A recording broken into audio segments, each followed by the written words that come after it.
Ladies and gentlemen, welcome to the 80s and 90s Retro Collector.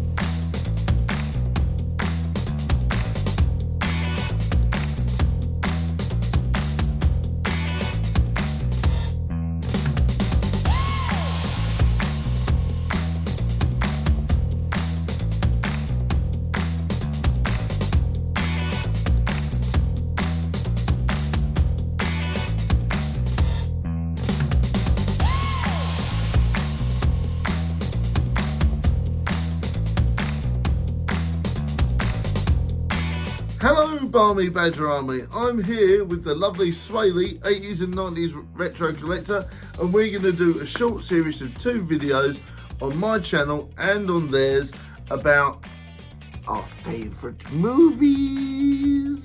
Yes indeed.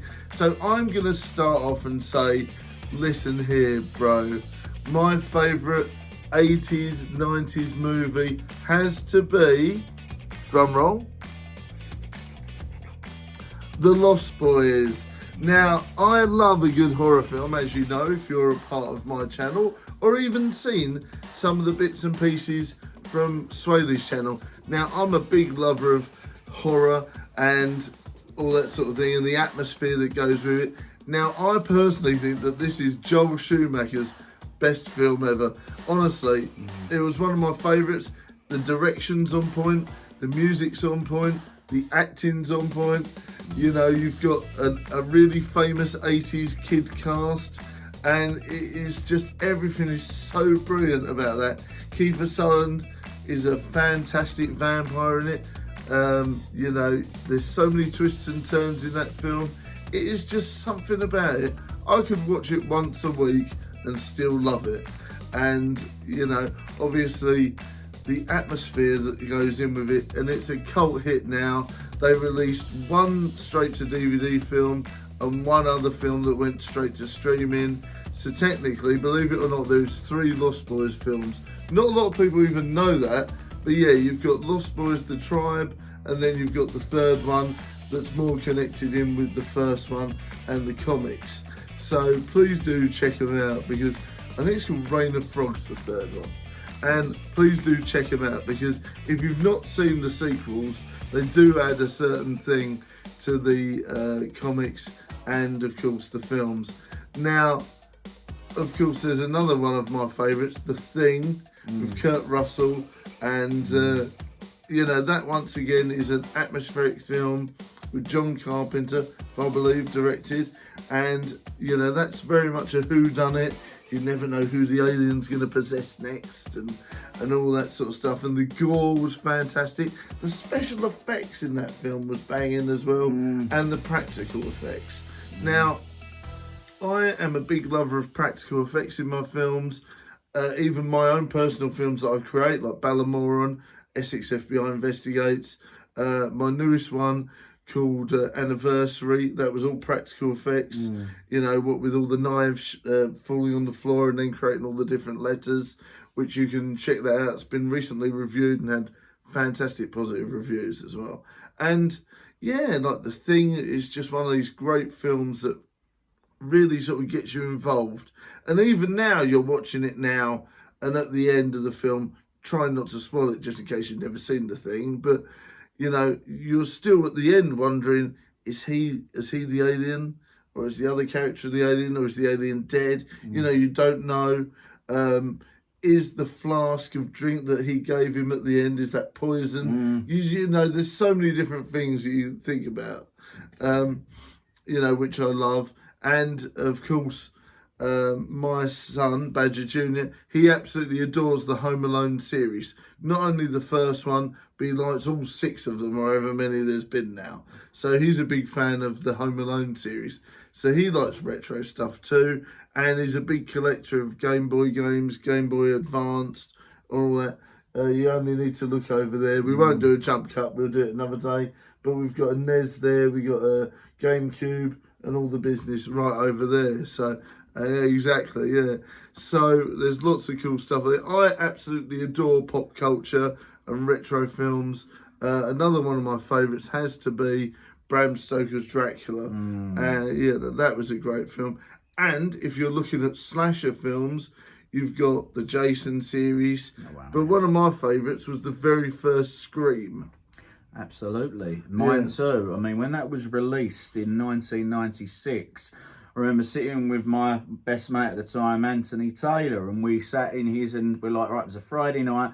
There's this film. We've got to get this new film. So we went down to Blockbuster and we got this Scream. And we both fancied Courtney Cox. And, you know, she was our favourite in Friends. And we're like, yeah, this is like a comedy style sort of film. And I watched it and rewatched it and watched it recently again. It is my favourite modern 90's horror movie. My favourite all time. I mean, it's hard for me. I get asked a lot, normally in the comments and on Instagram, and some people in, you know, in person. They say, you know, you're a movie buff. You're obviously into your vintage toys and retro collecting and whatnot. What's your favourite movie? I was asked yesterday, what's your favourite wrestling match? What's your favourite? And it's impossible to have just one if you are a lover of it. It's like asking somebody what's a big football fan, what's their favourite ever football match, when they've watched 10,000 of them. Exactly. It's like when the other day when you asked me to do my favourite retro sort of wrestling matches, I really had to think because I'm like, I've recently started watching Raw and SmackDown again. Yeah. Same. Every week of those, sometimes you get a banger. Yes. And it's like, well, has that replaced one that you used to like and now is even better?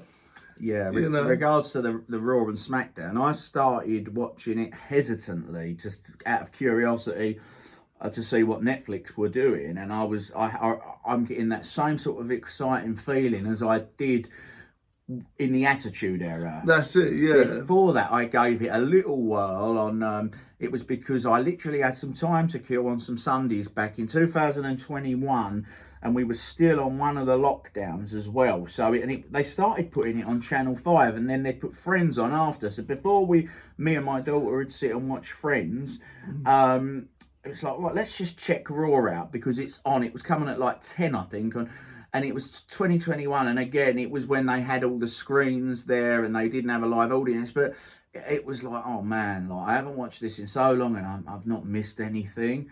Watching it again now, it's getting to where it needs to because it got bad, didn't it? It got bad. Vince really dropped the ball. Thank God they got rid of Vince. Yeah. I'm going to be worried if they get rid of Triple H and put The Rock involved, because The Rock feels like he's not invested enough.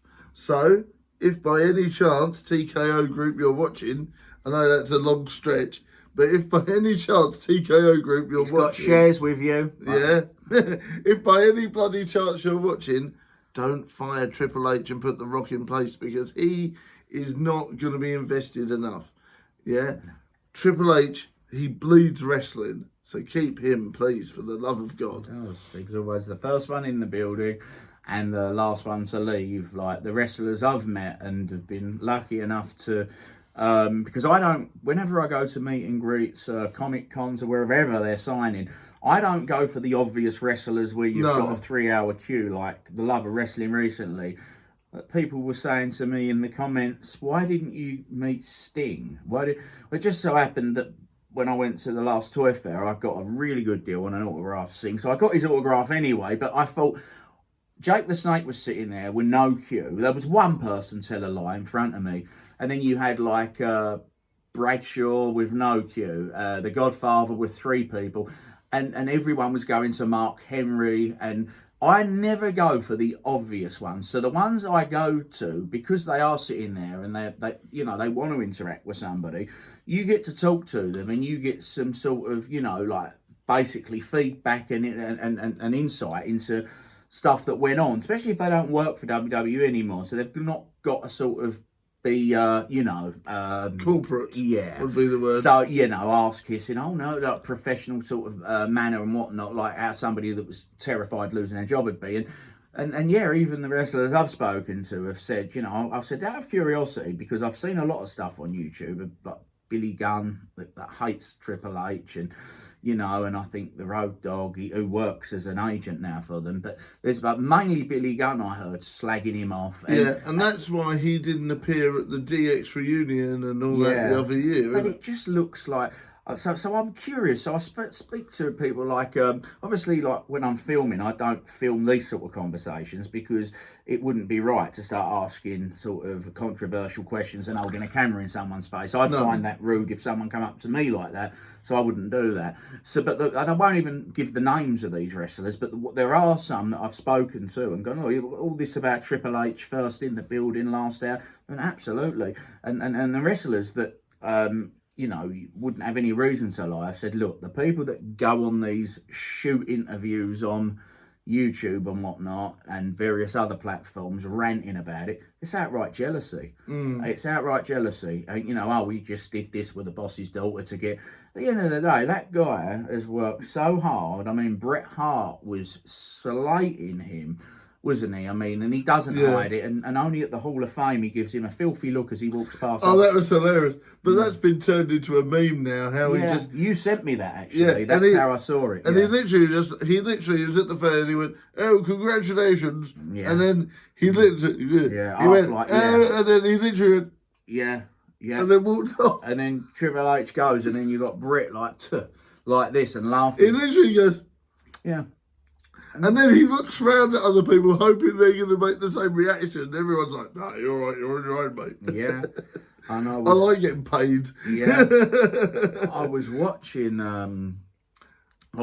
some Triple H matches. And of course, seeing Stone Cold nearly kill a woman in the front row. Yeah, me and my brother were talking about this on Monday at the toy fair, and he went, I've only just watched day 2 because I've been working. So he said, I didn't realise, Austin's gone ploughing into and then some old lady in the front row, mate. And then he had to carry on with the performance, obviously, and drink the beers, and he looked so awkward, bless him. And but regardless, he would have been better off doing a gimmick match like they wanted to do. But anyway, let's circle back round, and you can tell me, obviously, connecting it in with wrestling. Have you ever seen the Kane horror films? I've seen it. Because I haven't. Yes, I have. I've seen it. I think it's called See No Evil. That's it. WWE Studios 2007 or 8 it was released. I picked it up on DVD because I, like yourself, love horror. My sister Sinead does. We're the only ones in my family that do. Yeah. I have seen it, and I liked all the WWE studio films. I think they were well made, well acted, and anybody that slates it, I don't get personally why. Because it wasn't. I mean, you haven't seen it, but I would recommend it. But I've seen some of the other WWE films, like The Marine and all that. The Condemned with Steve Austin and Vinnie Jones. That's it. Great film. Yeah, and it's a shame that they gave those up because it was another string to the bow, and it was a way of. Now, what I think is, that's the thing. Instead of firing these people every year, can you imagine they go, "Oh, Braun, take a few months off, mate. Do a film for us." Can you imagine a Braun Strowman horror film? Yes? Yes, as like a big monster and all that. A remake of Jason, couldn't it? That's it. Instead of firing these ones where they've got no creative for them, give them something to do. Get them to sign stuff. Get them to do these things. Triple H, I think, needs to think differently. Keep these people on the books like AEW does. Danhausen hasn't wrestled in 2 years, but he's happy because he's then allowed to wrestle in other places, and he promotes AEW, and he gets an easy paycheck. Don't fire these people. Send them out to do other things for the company. Like they did in the late 80s and 90s, I believe. Yeah, with Hogan, first of all, wasn't it? With Suburban Commando and whatnot. And that, was it Tropical Thunder? Tropical Thunder, which was a separate project from WWE. However, it was indeed, believe it or not. I did not know that. I thought it was a WWE thing. No, that was something he went on his own and did before joining WCW. But they should do that. The problem they've got today is they are putting so much content out there and they're bringing so many people in, they're not really being able to develop the superstars like they did back. No. And having a title now isn't like it was. When you had the Intercontinental belt in 1988, that was like that was better than the heavyweight. Big deal. And the WWF champion. Nowadays, it's not, is it? Like, no, it can change hands every week, and that ruins it for me. Yeah, and they've got too many titles now. That's it. Roman's probably the last great. I know everyone's saying about Cena being the last great champion. Roman. Yeah, I never really liked Cena. Roman is the last great champion because no one else is going to have it for that long. And, you know, I think the worst mistake they made was finishing up the Bloodline storyline. I'm sorry, in real life, if you have a clique or a family that's going to be all together like that, you wouldn't just disband when the main character lost the title. No. And he won back the Ulafala. There should have been more to it than that. They shouldn't have finished the storyline like that. It should have been the other guy trying to get the Ulafala back and all that sort of stuff. They sort of finished that a bit too rushed. Absolutely. You know, but there you go. So yeah, cinema is very important to me. I go at least once a month. I've been to see the new Until Dawn film. I've been to see the new Thunderbolts film, aka New Avengers, that it's called now. Believe it or not, weirdly enough, they changed the title of a film when it's been out a month. I didn't quite get that. But that's a Marvel thing for you. That's another thing. Yeah. But yeah, there's lots of different things there. So what would you say is your favourite all time? Now, I'm going to go for this one. Now, obviously, I've said about Lost Boys. Yeah. But I'm going to tell you about my all-time favourite 90s themed film. And it's one I went with an old friend of mine called Spencer. Donkeys years ago, this guy was. He was my best friend at the time. I haven't heard from him for ages. So, Spence, if you're watching this, swing me an email. But we went to see Blade. Now, Blade is one of my favourite films of all time with Wesley Snipes. Yeah. You say you want to talk a little bit about action. Yes. Wesley Snipes is banging. 1998, That's Blade. it. Wow. Yeah. Excellent film. It's a shame that Wesley Snipes now, I mean, last I heard, was it Ryan Reynolds that really wants to get another Blade movie made? Is that just a rumour? Is this true? No, I'm hoping that's real because they've cancelled the Blade film that was going to come out is now cancelled, and in theory, the Blade film with Wesley Snipes will take its place. Excellent, because he is great. He was great in Demolition Man. Yeah. Passenger 57, excellent film. You could go on and on. Every film the guy's done. To Wong Fu, thanks for everything, Julie Newmar. White Men Can't Jump. But yeah, I would like to see another Blade because the guy's still got it. Yeah, he's still got it, and I'm so pleased that Ryan Reynolds is getting involved. And he's like, because he was good in the Deadpool Wolverine movie. What did you think of that? Oh, that was fantastic. That was a homage to the last 20 years of Marvel films. Absolutely. It's just hilarious the way they made Johnny Storm into the world's, you know, he became a right D-head. And it was hilarious how they got him killed, you know. Absolutely. I loved it. I couldn't stop watching that. And but, I mean, regards to 80s films, 80s action films, should I say, and into 90s, Van Damme, I remember my dad saying to me back in 91 or something, I was probably 9, come on son, we're going to the video shop, let's watch a film, right? And I'm like, what do you mean, Dad? He said, well, you're getting your Tom and Jerry and all that. And he wanted to toughen me up a bit because I was a bit of a wimp and whatnot. And he's like, let's get watch some action films. And I remember the first ever real film I watched that wasn't a cartoon or Tom and Jerry or Disney was AWOL. All right. Absent Without Leave, Jean-Claude Van Damme, and it's also known as Lionheart in America. Oh, okay. And I remember just being like, wow. Then it was Best of the Best, which is an old martial arts film, and then obviously various others like Kickboxer and then Death. And I think what he was trying to do, thinking back now, is toughen me up.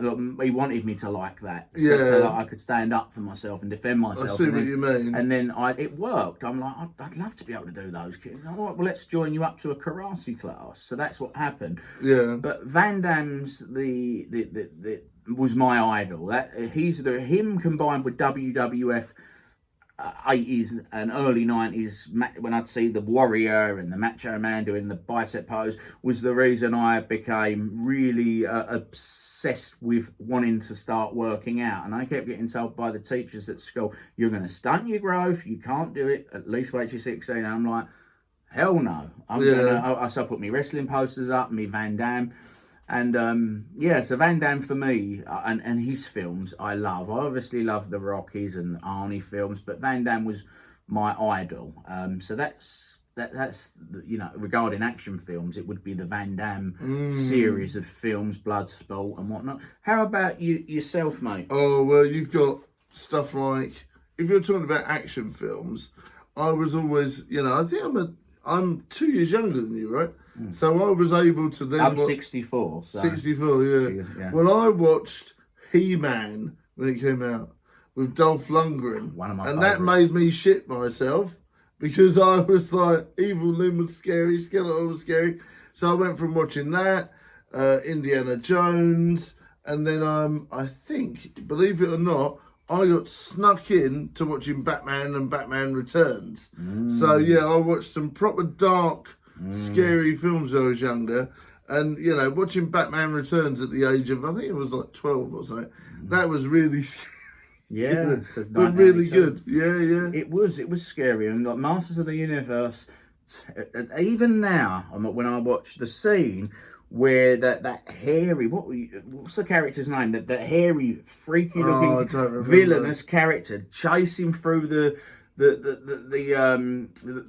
record shop or whatever it was after Courtney Cox and her partner, and I'm like that terrified me. That imagine these beastly things chase you and that. I'm like, oh my goodness. And even now, and I love that film. Yeah. And I'm so pleased they're doing another live action He-Man. And who's playing the lead? Is that? I don't know. It's an unknown. I think. Right. They were thinking of getting what's his name to do it. He was going to play Hogan. Chris Helmsworth. They were gonna, he was training. No, he's not doing that. Right, so he's no longer doing the Hulk Hogan film, and he's no longer doing He-Man. So all this pumping up for 2 years and whatever else he took to get like that was all for nothing. Well, you say that, but they're going to make a Thor 5. Oh well, there you go. Yeah, and he wants to, and apart from Love and Thunder, that stunk, but that's another video for another time. Yeah. So yeah, I hope you guys have enjoyed today's little chat. And if you want another part where we talk about some slightly different films, you can swing over to my channel, Brawling Badger Productions. Alright guys, a big shout out to my mate Wesley, and he is on the road to 100k. Brother! Boom, boom. Get subscribing. Let's get this man a silver plaque. Thanks for watching, and we'll see you next time. Take care, guys. Oh yeah. Dig it. No sleep, no food, no water, just machoism. Brother. Ooh, the macho man. The macho man, Randy Savage. Lovely. Hello everybody, you are watching the 80s and 90s Retro Collector. Make sure you subscribe. Whoa.